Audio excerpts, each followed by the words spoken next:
कक्षा 9 की आपकी जो प्रश्नावली 11.4 है। अब हम उसके 8वें वाले क्वेश्चन को सॉल्व करते हैं। इसमें लिखा है किसी भवन का गुंबद एक अर्धगोले के आकार का है।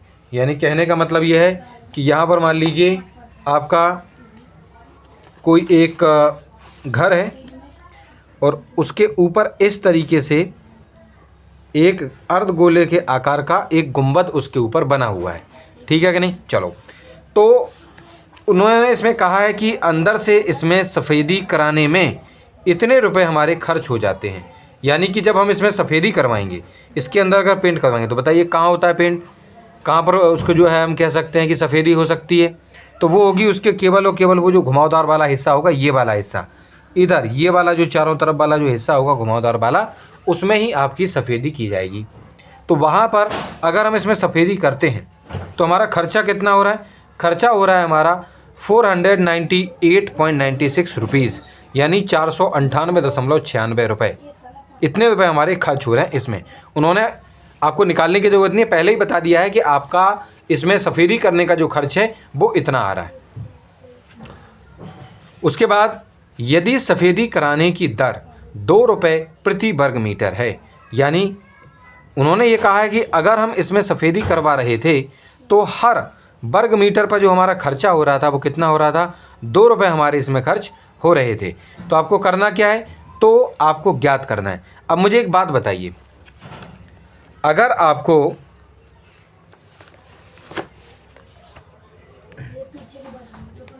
तो इसमें यह कहा गया है कि अगर आपके जो है 2 रुपये हर वर्ग मीटर पर अगर खर्च हो रहे हैं, यानी 1 वर्ग मीटर पर अगर आप इसमें पेंटिंग करते हैं, सफ़ेदी करते हैं, वाइट वॉश करते हैं, तो आपका खर्चा कितना हो रहा है? 2 रुपये खर्च हो रहे हैं। और इसमें पूरे पर अगर हम देखें कि इस पूरे में खर्चा कितना हुआ था हमारा? 498.96 रुपये। तो यानी कहने का मतलब ये है कि इसमें कितने वर्ग मीटर होंगे, और जितने वर्ग मीटर होंगे उतना ही इसका क्षेत्रफल होगा। तो इस चीज़ को निकालने के लिए यहाँ पर कुछ चीज़ों को करेंगे। तो सबसे पहले हम इसमें क्या लिखेंगे कि माना कि लेट, क्योंकि हमें देखो हम क्या करेंगे इसमें लिखेंगे माना कि लेट गुंबद की आंतरिक त्रिज्या, यानी ये जो आपका गुंबद है इसकी जो आंतरिक त्रिज्या है, यानी यहाँ से लेकर आपके यहाँ तक की ये जो दूरी है, ये हमको नहीं मालूम है अभी फ़िलहाल में। ठीक है, तो हमने उसको कितना माना? इंटरनल रेडियस ऑफ डोम कितना हो गया आपका? R हो गया। गुंबद का आंतरिक वक्र पृष्ठीय क्षेत्रफल, यानी internal curved surface area of dome, यानी इसका ये आंतरिक वाला ये जो हम कह सकते हैं वक्र पृष्ठीय क्षेत्रफल का फॉर्मूला कितना होता है? 2πr², क्योंकि ये आपके एक तरीके के अर्धगोले के आकार का है, यानी हेमिस्फीयर के आकार का है। इस वजह से इसमें जो आपका वक्र पृष्ठीय क्षेत्रफल का फॉर्मूला लगेगा वो आपके हेमिस्फीयर यानी अर्धगोले का ही लगने वाला है, और वो कितना होता है आपका? 2πr²। अब उसके बाद यहाँ पर तो हमने आपको बताया ही है कि जब 2 रुपये आपके खर्च हो रहे हैं हर एक जो है वर्ग मीटर पे, तो कुल मिलाकर खर्चा कितना था? इतना था।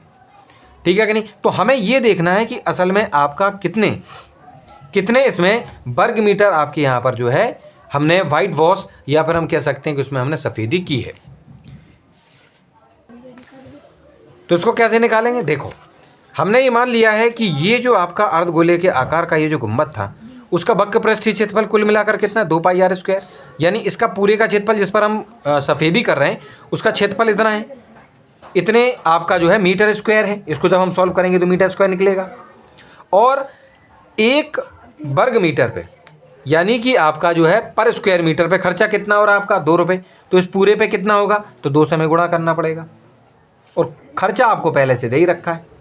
अब ये सारी चीज़ें हम कर क्यों रहे हैं? ताकि हमें R की वैल्यू मिले। क्या क्या करेंगे हम उस चीज़ के लिए? देखिए, 2 × 2 हो जाएगा तो 4 हो जाएगा, पाई की जगह पाई रहेगा, R² की जगह पर हम R² लिख देंगे, और बराबर में जो लिखा था 498.96 उसी को हम दोबारा लिख देंगे 498.96। उसके बाद यहाँ पर हम इनकी वैल्यू को रखेंगे, जैसे 4 है 4 को लिख देंगे, पाई की जगह हम क्या लिख देंगे? 22/7 लिखेंगे, गुणा में आपका R² हो जाएगा, बराबर ये जो आपका लिखा हुआ था 498.96 उसको हम दोबारा लिख देंगे।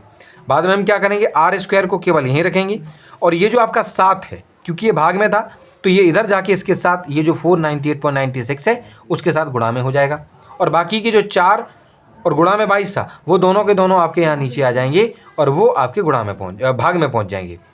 4 गुणा 22 आपके कहाँ पहुँच जाएंगे, भाग में पहुँच जाएंगे इसके साथ, पक्षांतर करने पे, ट्रांसपोजिशन करने पे। बाद में हम क्या करेंगे, इनको हम हल करेंगे। ठीक है, तो सबसे पहले हमने क्या किया है कि आपका ये जो 498.96 है उसको हमने सबसे पहले 4 से भाग किया, इसका हम पॉइंट हटाएंगे, उसके बाद 4 से हम इसमें भाग करेंगे। ठीक है कि नहीं? जब हम इसमें भाग करेंगे तो आपका जवाब आएगा 124.74, यानी कि 124.74। और बकाया 7 को हमने काटा नहीं है, ठीक है कि नहीं, और ना ही अभी हमने इस 22 को काटा है। बाद में हम क्या करेंगे, देखिए ये जो 498.96 को काटने पर जो 124.74 आया था उसको हमने यहाँ दोबारा लिखा, 7 की जगह 7 को लिखा था, और क्योंकि 4 तो हट गया था, हमारा 22 बचा हुआ है, तो हमने इस 22 को लिख दिया यहाँ पर। ठीक है कि नहीं? अब हम क्या करेंगे, इस 22 से इसको हम फिर से डिवाइड करेंगे, तो आपका ये पॉइंट हटाने के बाद इसमें गुणा करेंगे आप 2 जीरो से ऊपर, 2 जीरो से नीचे गुणा करेंगे, ये आपके 2200 आ जाएंगे। इस तरीके से जब उसका पहाड़ा बना के फिर जब आप इसको भाग करेंगे तो आपका जो जवाब है वो आ जाएगा 5.67, यानी 5.67। ठीक है कि नहीं? और गुणा में आपका 7 है, तो हमने क्या लिखना है, r² की जगह r² लिखो। ये जो 5.67 है उसको यहाँ लिखना है, और गुणा में 7 बचा था, 22 तो आपका कट चुका है, तो उसको हम नहीं लिखेंगे। बाद में हम क्या करेंगे, इन दोनों का गुणा करेंगे, तो यहाँ पर r² की जगह आपका इन दोनों को गुणा करने पर 39.69, यानी कि आपका 39.69 आपका इसका जवाब आएगा। बाद में हम क्या करेंगे, इस r के स्क्वायर को हटाकर इस तरफ हम रूट लगा देंगे, और जब हम इस रूट को सॉल्व करेंगे बच्चों, इस रूट को, पॉइंट वाले रूट को जब हम सॉल्व करेंगे तो आपका जो जवाब है वो कितना आएगा, 6.3 आ जाएगा। अब इसमें आपका ये जो रूट जो सॉल्व हुआ है उसको हम रूट आपको सॉल्व करके बताते हैं। कितना लिखा हुआ था बच्चों, इसमें लिखा था 39.63, 39.69 है, 69। इसको हमें क्या करना है, आपका वर्गमूल ज्ञात करना है, तो हमें इसको इस प्रकार से इसको हल करना पड़ेगा। इसमें हम क्या करेंगे, 2 के जोड़े बनाते हैं बच्चों, तो यहाँ पर 2 हैं और यहाँ पर ये 2 मिल गए। अब हम क्या करेंगे, ये जो आपके 39 लिखे कक्षा 8 में हम इस तरीके के जो पॉइंट वाले वर्गमूल हैं यानी स्क्वायर रूट हैं उनको हमने सॉल्व करना सीखा है। ठीक है, चलिए तो हम क्या करते हैं इसमें कि ये जो 39 लिखा हुआ है जब हम इसको सॉल्व करेंगे, यानी हमें इस तरीके से ऐसी संख्याओं को यहाँ लिखना होता है जो कि आपके 39 से ज़्यादा ना हो। उसी चीज़, अगर हम यहाँ 6 लिख रहे हैं तो यहाँ पर हमें 6 ही लिखना पड़ेगा, और यहाँ पर भी हमें 6 ही लिखना पड़ेगा, और यहाँ पर हम इस तरीके से लाइन खींच देंगे। इनको तो हम जोड़ते हैं तो आएंगे 12, लेकिन यहाँ क्या लिखेंगे, तो आपको 6 और 6 का गुणा करके जितना आएगा 36 वो आपको यहाँ पर लिखना होता है। ठीक है कि नहीं? चलिए उसके बाद इनको हम घटाएंगे तो यहाँ बचेंगे 3 और यहाँ 0।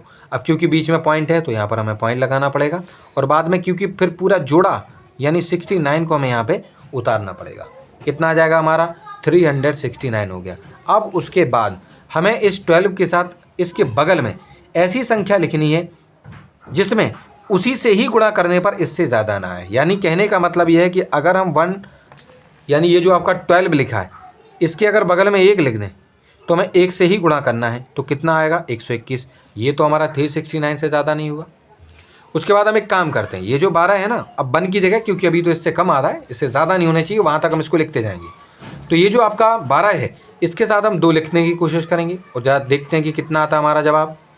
तो ये 4 4 और 2 यानी 244। अभी भी इससे ज़्यादा नहीं हुआ है, तो यानी हम 2 भी लिख सकते थे। क्या 3 लिख सकते हैं? इससे ज़्यादा भी देख रहे हैं ज़रा। अगर हम इस 12 के साथ अगर हम यहाँ 3 लिख दें और 3 से ही गुणा करें, क्योंकि जो लिखते हैं उसी से ही गुणा किया जाता है। देखो यहाँ हमने 2 लिखा था तो 2 से ही गुणा हुआ है। तो 3 से 3 में गुणा करेंगे 9, 3 से 2 में करेंगे 6, और 3 से 1 में करेंगे तो आपके 3, यानी कि बराबर आ गया। ये तो और अच्छी बात है। तो हम क्या करेंगे, यहाँ पर 3 लिख देंगे, यहाँ पर भी एक बार और 3 लिखेंगे। इनको तो जोड़ते हैं, लेकिन ये जो 3 हमने लिखा है उसको यहाँ पर हमें फिर से लिखना पड़ता है, और इनको गुणा करने पर क्योंकि हमारा 369 आ रहा है हम इनको घटा देंगे।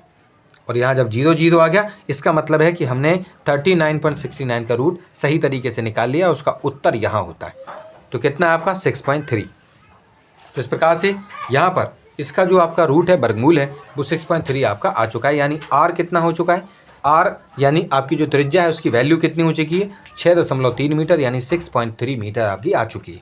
अब उन्होंने जो चीज़ें हमसे यहाँ पर पूछी थी, सबसे पहले वाले में उन्होंने पूछा था कि जो गुंबद है, यहाँ पर जो आपका गुंबद है, इस गुंबद का आंतरिक वक्र पृष्ठीय क्षेत्रफल आपको इसमें बताना था, जो कि कितना हमने मान के चला था यहाँ पर 2 पाई आर स्क्वायर। तो हम सबसे पहले इसी को यहाँ पर निकाले देते हैं। यहाँ लिखा है अतः आंतरिक वक्र पृष्ठीय क्षेत्रफल यानी so internal curved surface area आपका कितना हो जाएगा, 2 पाई आर होता है। इसमें 2 की जगह 2 लिखिए, पाई की जगह पर 22/7 लिखें, गुणा आर, क्योंकि आर अभी अभी हमने यहाँ पर 6.3 निकाला है, उसको हम 2 बार यहाँ पे गुणा में लिख देंगे। बाद में क्या होगा देखिए, इस 7 से हम 6.3 को विभाजित करेंगे, भाग करेंगे इसमें, और हम सभी जानते हैं कि इसको पॉइंट वाले भागों को किस प्रकार से किया जाता है, ठीक है कि नहीं। जो जब 7 से आप इसमें भाग करेंगे तो 0.9 आप इसका जवाब आएगा। और जो 6.3 है उसको हमने नहीं काटा, इसलिए वो वहीं का वही लिखा हुआ है। अब जो जो चीज़ें यहाँ बची हुई थी उनको हमें यहाँ पर लिख देना है। जैसे 2 है, गुणा में आपका 22 है, गुणा में आपका 0.9 है, और गुणा में आपका 6.3 है, हमने उसको लिख दिया है यहाँ पर, ठीक है कि नहीं। चलो उसके बाद 2 गुणा 22 तो आपका 44 हो जाएगा, और इन दोनों को गुणा करने पर जो भी आपकी संख्या आएगी पॉइंट में, उसका फिर गुणा आप जो है 44 के साथ करेंगे, तो आपका जवाब आ जाएगा 249.48 मीटर स्क्वायर। ये पॉइंट वाले गुणा और भाग वगैरह मैं आपको इसी चैप्टर में कई बार आपको करके मैंने आपको जो है बता दिए हैं, ठीक है कि नहीं। तो आप आसानी से इनको कर सकते, कोई इसमें कठिन काम नहीं है। तो यहाँ पर हमने सबसे पहले वाले में यहाँ पर जो कहा गया आपसे कि गुंबद का आंतरिक वक्र पृष्ठीय क्षेत्रफल, उसको हमने यहाँ पर प्राप्त कर लिया है और इसको यहाँ पर आपको निकाल के बता दिया है। उसके बाद इसमें एक बात और हमसे पूछी गई थी कि गुंबद के अंदर की हवा का आयतन, यानी कि जो आपका जो डोम है, उस डोम के अंदर जो आपकी हवा है उसका वॉल्यूम कितना होगा, वो आपको इसमें बताना है। तो हमें क्या करना पड़ेगा कि ये जो आपका अर्धगोला है, ये जो अर्धगोलाकार जो आपका गुंबद था, इसका जितना भी आपका आयतन होगा, ठीक है, उसका हम फॉर्मूला लगा देंगे, और इस प्रकार से इस अर्धगोले के अंदर कितनी आपकी जो है हवा का आयतन है वो हमें पता लग जाएगा, ठीक है कि नहीं, वॉल्यूम इसका पता लग जाएगा।